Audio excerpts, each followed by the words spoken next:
All right, so now we're going to review.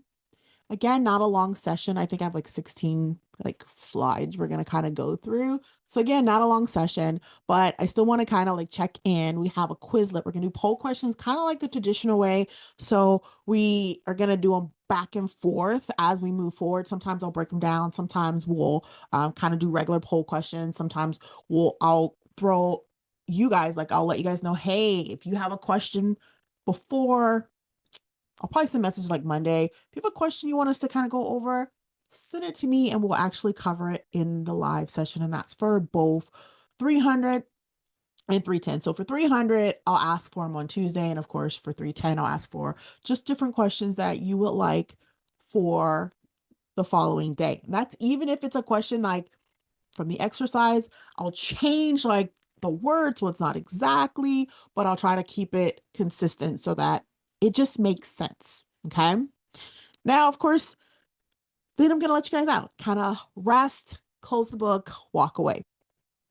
Again, we have our friendly reminder, just not to forget that last day is 20 September, 11:59. I'm going to be reminding you to the from here until the end, but just so you know, try to have everything for that week completed. So if you haven't had the opportunity to watch the live session, go ahead and knock out that archive. That way that the only thing you have to worry about is that final. And the earlier you can get it in, the better. Okay. Now, again, continue to keep doing everything that you guys have been doing. Work on your knowledge checks, work on your exercises. You'll also notice that per the feedback from last module, you'll, especially I think week 7 has an exercise too. I do record kind of like this is what I'm looking for. I try to get like pages numbers or not page numbers because ebook, but like check this section out. This is going to have this particular information just to kind of guide y'all as to what we're looking for when it comes to those exercise questions and those kind of short essays. Okay. And if there's questions on the feedback that you guys have gotten, y'all please let me know so I can kind of break that down too, because I really want y'all to be successful on this final exam. Okay. Just like yesterday, I have completed everybody's professionalism. I'm just waiting on y'all to finish your midterms. Once midterms are done, I'm trying to do them all at the same time. But knowing me, I may do some earlier. But your professionalism is done. Just waiting on your midterm. That does not mean stress and go do it now. Okay. I'm just letting you know that once your midterm is done is when you'll start to see your professionalism score. Okay. Now, today's goal. We have our book. We had 2 chapters, sterilization, which is a big chapter, as well as chapter 11. As you guys can see, that was broken up, and chapters 1 through, was it 12, with the Rutherford, with all those instruments. Now, with this, I want you to use these tools. I know instrumentation can be a little bit tricky. So before you take that midterm, if there's something you're like, hey, can you just help me to figure out how I'm going to differentiate between, let's say, a wheat lantern and a cerebella? Let me know. Okay. Or, I'm looking at this hemostat, this cryo, this mosquito, and they all look the same. Is there a way to kind of differentiate it? Not saying that that's a question that you'll see, but if you need different kind of concepts, reach out. Again, as soon as someone reaches out to me with one question, I'm gonna definitely give them my full attention, and then I'm gonna share it with the entire class, because again, someone else might have that same question. Okay. Now, can anybody recall a term or even a technique from the reading that was just a little bit confusing or you found interesting? If you don't have anything that was like confusing or anything that just stood out, that's okay. If you do, go ahead and type it into the chat. Okay. We're going to go through some similar things that you may see on your midterm, but more than just memory, these are going to be designed to kind of help you think kind of like a surgical tech, like what you're going to be doing day in and day out. We're going to walk through how to kind of break down different questions. Um, Tonight, I'm doing a little bit different. I'm going to try to show you what to look out for. Some of the terms that may trick you a little bit, not meaning to, not by design, but I have seen kind of like, these are the two answers I see the most. Now, for tonight, it's all about building confidence. If something from the reading doesn't make sense yet, that is okay. We've got 6 weeks to kind of get it together. I do not want anyone to be like, oh my goodness, I just can't get it. I'm at midterms. We've got 6 weeks to get you there. Okay. Speak up and let's work through it together, because next module, I know you guys are seeing each other virtually. You're going to be in each other's spaces. You're going to be real teammates. All right. The goal is to kind of help you walk out of tonight's live session feeling just that much prepared, a little bit more sure of yourself, and a lot more ready for when your labs start to begin in less than 10 weeks. Okay. Because these next 6 weeks are going to fly by. Now, what's on the midterm? We, of course, have multiple choice. There's 60 questions, 45 minutes, and it counts as a major exam, as you know. However, this exam doesn't have the same weight as that final. Okay. So, this exam, again, do not beat yourself up. Okay. You're going to go in there, you're going to do your best. As you know, you have to have a 75% in the class and a 75% or higher on the final. Okay. So right now we're building it up. We know that we're going to be looking at instrument identification. We're going to be looking at sterilization and disinfection, safety and handling protocols, equipment and supplies.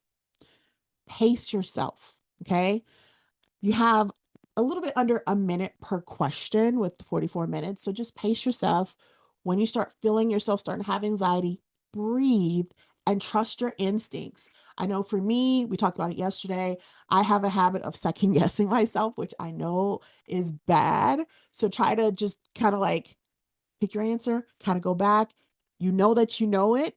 Now, for the ones that you don't, Miss Shrooms actually shared something last time where she would start at the back, like she'll start at question number 60 and go forward. I don't know. I never heard of that. And I thought that was amazing because it works for her. So that's just another like trick. I believe in not holding all the tools. So if I hear something new, I'm going to share it. So that was one thing that she shared that I wanted to share with y'all. All right. Now, here are some of the pitfalls. So we're at what, 801. If you're going to come back and check this part out, 801, where we're going to look at some of the things that kind of trick students up on this midterm.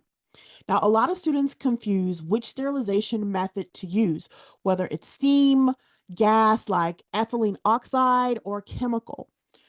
This isn't just a test question. And the reason I say that is because it is going to be about protecting patients. If you're at a smaller facility, at my surgery center, I was responsible for doing those biologicals. I was responsible for doing the sterilization if I was the first person there. Okay. You'll need to kind of match the sterilization method to the material or the item. Steam sterilization is great, but only if the item can handle heat and moisture. So that's one thing you're going to kind of like, okay, let me look at this. Can it handle heat or moisture? But think about plastics, electrical components like your cameras, your light cords, or delicate instruments. That's where gas or chemical sterilization comes into play. Now, you have to ask yourself, would this item melt, rust, or corrode in high heat or moisture? If yes, steam is out. Okay, so hint, hint. If it's going to rust, if it's going to mold, if the heat, it's going to just shrivel it up, you're not going to put it in steam. Imagine you are handled a flexible fiber optic endoscope. Okay, you're getting ready to do a colonoscopy or EGD. What would happen if you ran it through a steam autoclave? So kind of like think about that. Like it's got a lot of different components that it can melt. It could even potentially rust, and then it would be non-functionable. So in that case, we're not going to put that in a steam autoclave. Okay. That's right. It'll melt. All right. Here's another one when it comes to indicators, because I've seen a couple concepts from the last midterm. Um, Another common struggle is understanding the difference between internal and external indicators in sterilization. Again, external. I want you to think of that tape on the outside. It's like when you're wrapping your Christmas gifts and you have that little clear tape on. Okay. In this case, the tape is going to change colors once the parameters of sterilization have been met. That's external. Okay. It tells you it was exposed to the sterilization environment, but that doesn't mean the inside is sterile. That's where the internal indicator comes in. They're going to be those little ones that you guys saw. You remember that you place in, they go in every instrument, every pill pack, and they're going to change again to confirm that the sterilant actually reached the contents.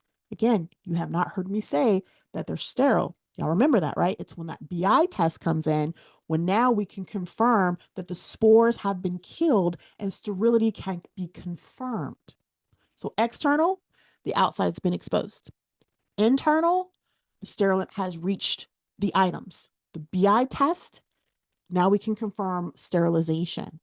Does that make sense? Okay. Again, placement equal purpose. External, surface, internal, content check. They're just checks. Still not saying, oh, this is sterile. That just means that the parameters for sterilization have been met. Now, if a pack comes out with the tape changed color, but the internal indicator has not, what are you guys going to assume? Okay, indicator on the back was golden, which sometimes happen, but we opened up our instrument set and our internal indicator has not changed colors. What are we automatically going to assume? Reprocess it? Needs to be reprocessed because, right, that's right, conditions weren't met. Yes. So when you guys are seeing these questions, especially when it comes to the scenario type questions, take it to the next level. Okay, well, I can't use this, but why not? This is going to be really important when you get in the lab. All right. When you're checking your instrument packs, they're going to walk you through it. If the outside indicator has changed color and you look in the inside, you're not going to grab that instrument set because you're going to automatically assume that it is unsterile. Okay. Conditions were not met. And yes, you guys are on it. It has to be reprocessed. Here is another one. This one comes to instrument classification, which I know it's tough right now. Like, I already know that. I know it's hard looking at those images and kind of being like, okay, without having your hands on it. But trust the process. It's going to make a lot more sense once you get to module 4. Now, some instruments do look similar, like your Wheatlander, your Cerebella. Students, sometimes you'll confuse different categories. And this is where you want to kind of look at cutting, grasping, retracting. Easiest, your scissors. Anything that has a scissor, it's going to be a cutting, but so are going to be your knife blades. They're going to cut your Bovie pencil, your electrical cautery. That's a cutting mechanism. Okay. Your grasping are going to be your clamps. Sometimes you'll see like a Babcock or Peon, your clamps, they can actually be used for grasping. Your retractors, I want you to think of anything handheld or self-retaining, automatically put that as a retractor because your handheld Army Navy and your self-retaining Gelpy, they're both retracting. They're both allowing the surgeon to be able to visualize what they're getting ready to do. Okay. I also wanted to kind of break these down. We look at the method, the case, the time temp, and then your precautions. This is going to play really big next module. When you have to flash sterilize, they're going to be asking you, how long are you going to do this for? Does it have a lumen? And they're not going to ask you, does it have a lumen? If they give you, let's say, one of the ones we really like is the pull suction with guard, that has a lumen.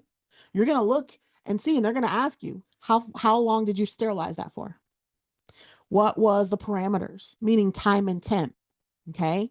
So you're going to want to just be able to differentiate the differences with steam, ETO, dry heat, and the flash. All right. Quick hit with flash. Those are always unwrapped instruments. You're going to learn how to receive them as a scrub tech, as you're scrubbed in for those. So I'll leave this up for a little bit. You guys want to take a screenshot? I'm trying to remember what slide it is. It's slide 8, but when you're watching on the archive, I know it doesn't equivalent like that.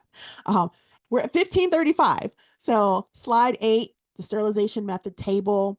This is good for a good review here, but not just for here, even moving on as you guys get to module 4. We do not talk much about sterilization again, just so you guys know, until like week 10 when we do like a really good review, and week 11. So I'm trying to give you guys all of this because you will see it. You will be asked it in lab, and it's going to come back around for your CST exam.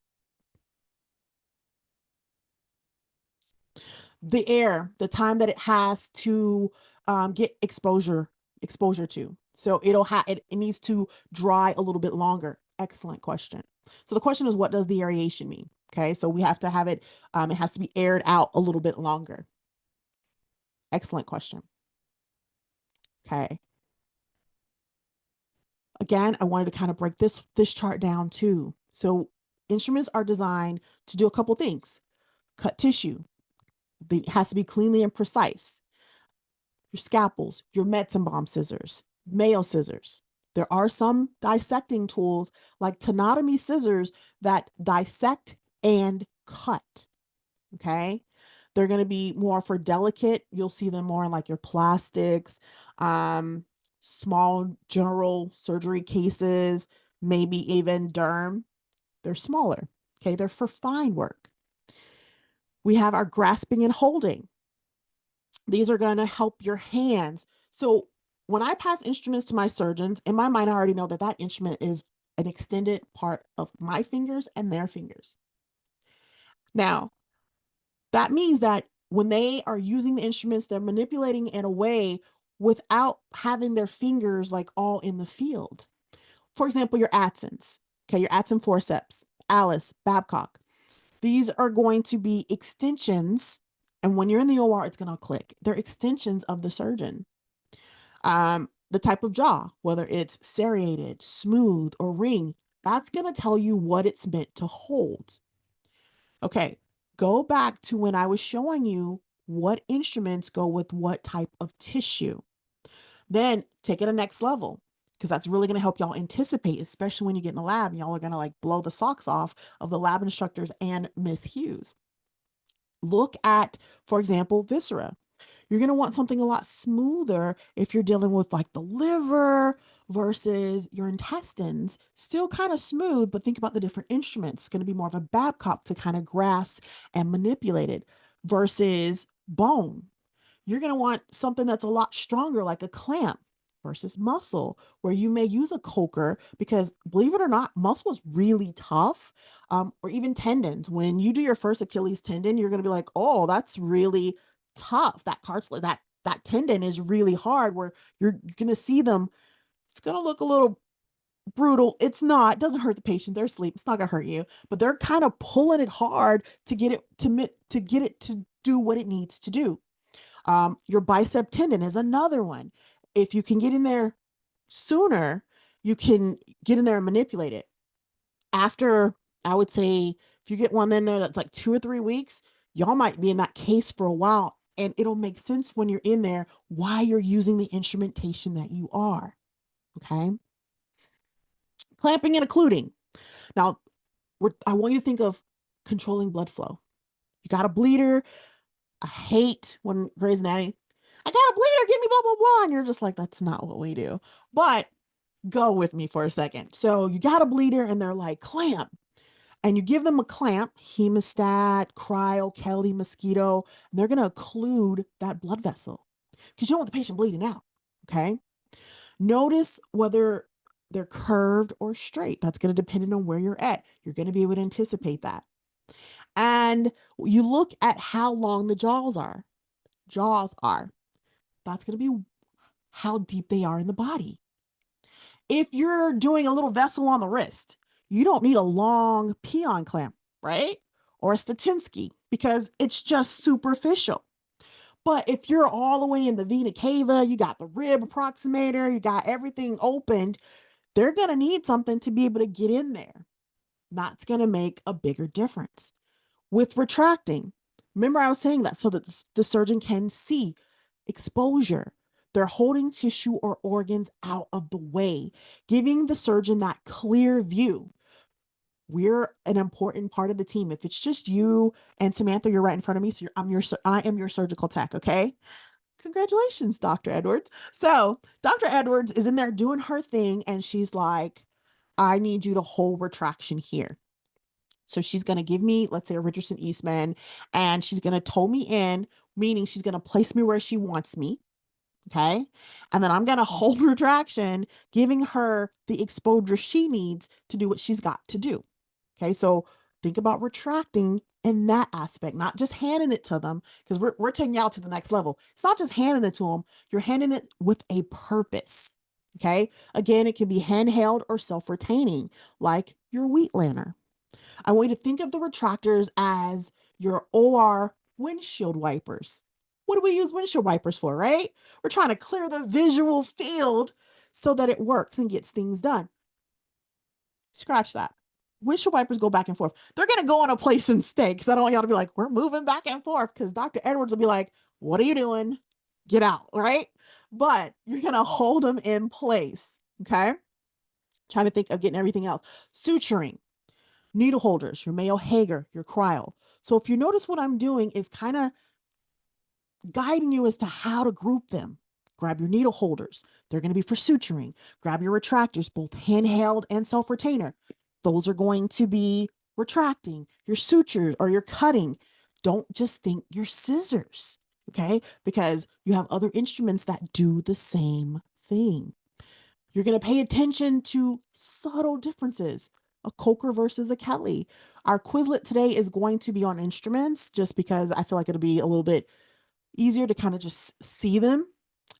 If you're clamping bowel tissue, like your intestines, think about what you would use, but why? Think about the tissue. Think about what you're dealing with. Think about what's going on.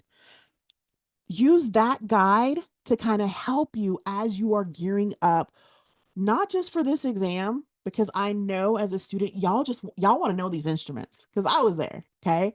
But kind of give yourself some grace and take it in amounts that work for you. Okay. Don't try to get all the 700 instruments from chapters 1 through 13 right now. That is going to be overwhelming, but break it up this way. Break the instrument says, all right, out of these services, what's a cutting in neuro versus general? And you're going to notice that a lot of them are the same. Now, with specialty instruments, of course, they're going to be slightly different because what you do in the abdomen is going to be a little bit different than what you do in the spine. But some instruments do cross services. Did that make sense right now? Kind of breaking those down. All right. Now, before anything goes into a sterilizer, it has to be checked. You're going to be looking for cracks in insulation, rust, loose screws, or even like misaligned parts. That's going to be natural. Like when you're done with your case and you're putting your instruments back and the ones that you used, it becomes like riding a bike. Like you're just like, okay, this one's good. Mid case, if you notice something's wrong, you're already marking it, letting your circulator know, hey, I need a new one. This instrument's not working. Okay. Now, damaged instruments can break in the patient. We're not trying to have that. Or they can fail mid procedure. Also, not trying to have that. Safety starts before sterilization. Again, we're at the field, we notice something, we're getting it out. Some instruments, like delicate scopes, for example, or your micro instruments, they need special containers that will come with you in the operating room. I keep them on my back table, but you're gonna learn how each preceptor is. And one thing I wanted you guys to kind of remember, there is forgive me for cat lovers, but there's 1,000 ways to skin a cat. Okay.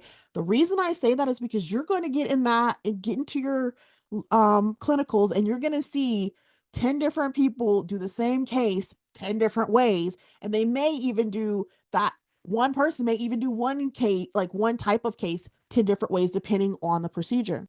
I always tell my students once they get into the lab and once they get into the clinical site, You're going shopping. You're deciding what you like, what you're like, that's not going to work for me. And you're putting it in your shopping cart. And then once you graduate, you check out, then you choose what works best for you. Because some of the things that I do work best for me because I've been doing them for however long. And the same thing with your preceptors. The biggest thing is, please don't tell them, oh, you're wrong. That's not how I learned it. Don't do that. Don't do that. But trust that that's how they shopped. But then in your mind, you can go, okay, that's not going to be one thing that I do, or I love how they do that. Let me work on that. Does that make sense before we kind of go into our Quizlet? Make sense? Okay. And have fun. That was one of the things I really, really want you guys to do. Have fun. All right. So, shifting gears slightly, we are going to look at some instruments. I think these were all how I want it.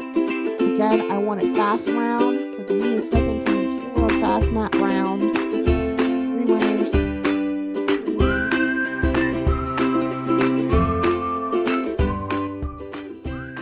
The music is so loud. I'm sorry. All right. If you are able to join, go ahead and join. I am going to also join.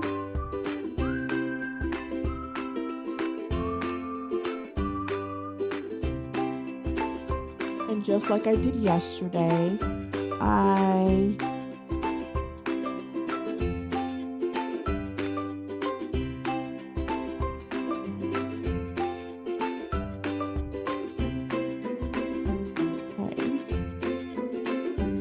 am going to share my screen. And that's for all of us, y'all. We rock, just so you know. Share my screen. There are 19 of us. After this, we just have poll questions and then we're done. If you are not able to join, I don't want you to stress. You'll be able to see on the left my screen, so you'll have an idea of the questions that everyone's getting. And yeah, so how many of us in? There's 8 of us in. I'll wait a couple more minutes or a couple more seconds to see if anyone else can. Again, don't stress if you cannot. You'll still be able to see the questions. Yes, I don't want anyone to be driving and trying to get in. Y'all don't stress yourselves. This is designed to help you, so please don't stress. Don't stress. Okay, so there are 10. I'm comfortable with starting. Are you guys okay? We go ahead and start, and then everyone else can kind of like. Okay, let's go ahead and start. So what I did this time is just the instruments. Okay, first 3 to 12. We're all winners, but the first 3 to 12 officially win.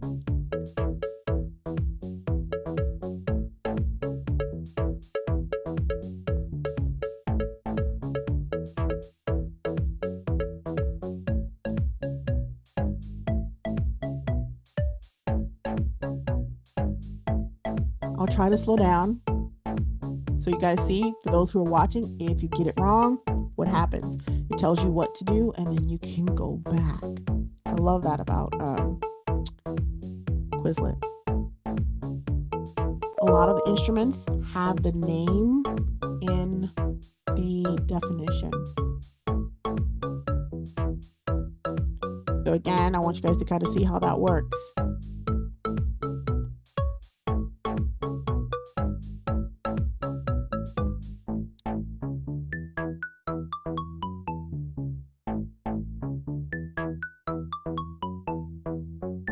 Unicorn butterfly is on fire. Yes, you guys are doing phenomenal. Keep it up.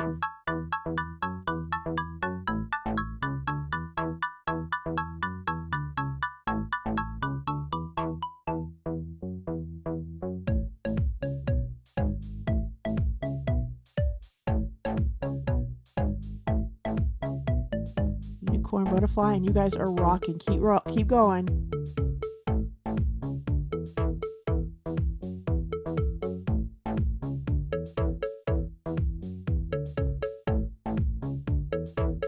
Slow down because I'm not supposed to be.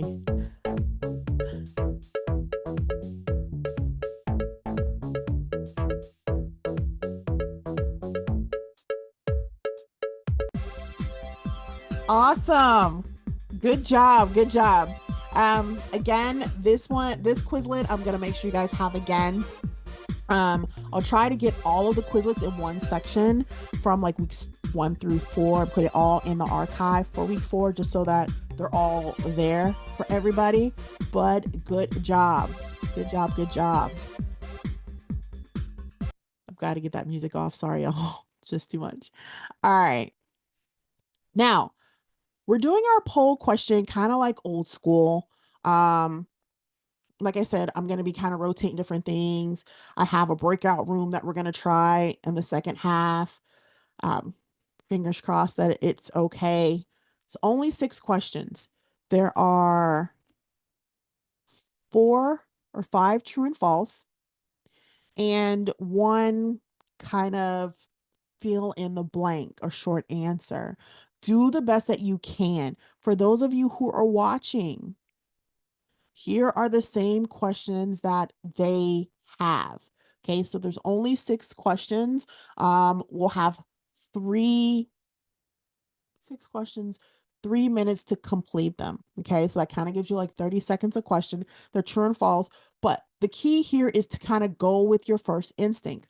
They're true and false, and then just the short answer. For the short answer, try your best. Don't try to, again, don't stress at all. For that last one, I am going to break it down before we kind of close up. Okay, because that one I really want y'all to just kind of understand CGD or CJD just a little bit more. Okay, so I will be back in 2 minutes now, and then we will kind of wrap this up.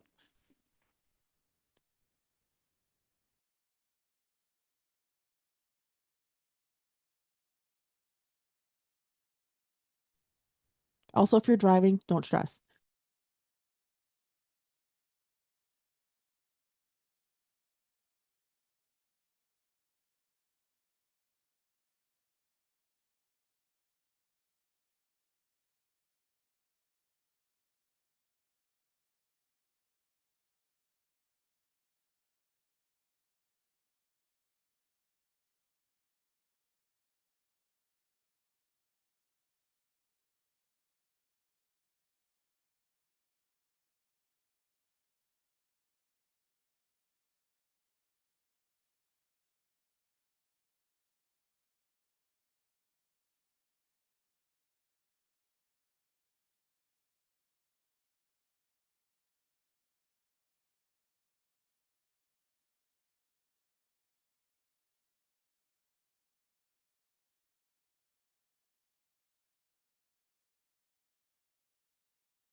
All right. So we are at the 3 minutes.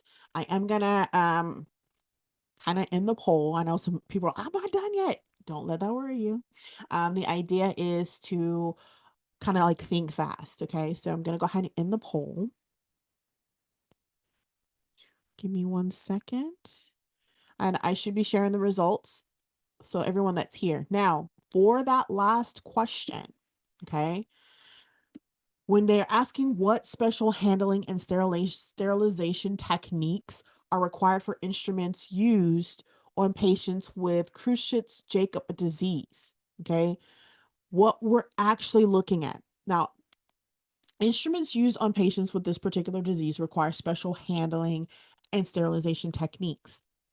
And that's because, if you guys remember, back in micro, we talk about those infection prion proteins, where the prions will go to the healthy proteins, kind of take over them, and now they're corrupt and they're causing damage. These instruments have to be thoroughly cleaned, followed by sterilization using the autoclave, 273 degrees Fahrenheit for at least 18 minutes. Or you can use NaOH, which is sodium hydroxide for decontamination. Instruments then have to be placed in a dedicated container because again, we're not trying to cross contaminate. Like those instruments could pass CJD to other patients, and we're not about that life. Okay. Um, some procedures common, like your appendix is going to be not necessarily for CJD, but that's one of the cases you're going to learn where once instruments touch the appendix, once the appendix has been cut into, now you're looking at anything touching or on that appendix is dirty. Also for bowel cases as well, you're going to learn the bowel technique where once instruments get into the bowel, I want you to think about what's in the intestines, what's rolling around. We don't want any of that floating around in the belly, right? So those instruments, and we're going to show you how to keep your sterile instruments and your contaminated instruments separated. Okay. So I kind of want to just go over that really quick. Mark your calendars, which is actually my birthday, for September 3rd. Career Services will be with you guys at the end of your live session. Mrs. Shrooms is going to pick up that class. I have a class right after y'all. So I just want y'all to mark your calendar, September 3rd, which is a Wednesday. You guys are going to be going over different resumes. She's going to kind of like break down everything to kind of get y'all ready, prepared mentally, and she's gonna kind of like just let y'all know her information. She's really awesome.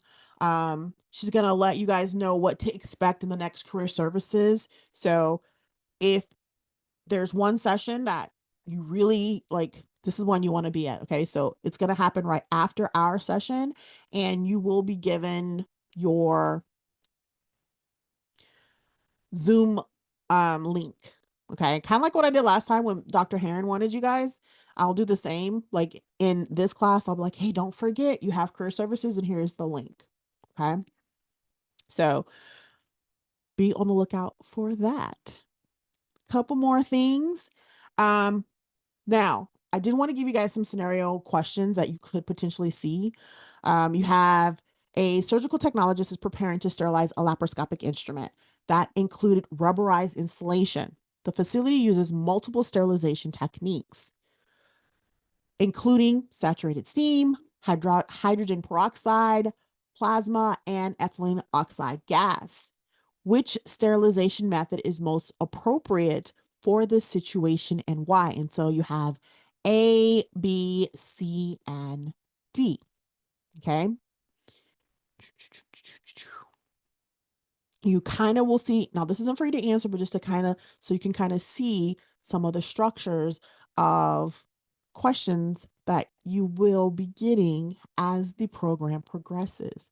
So you'll notice we're taking you to the next level. Okay.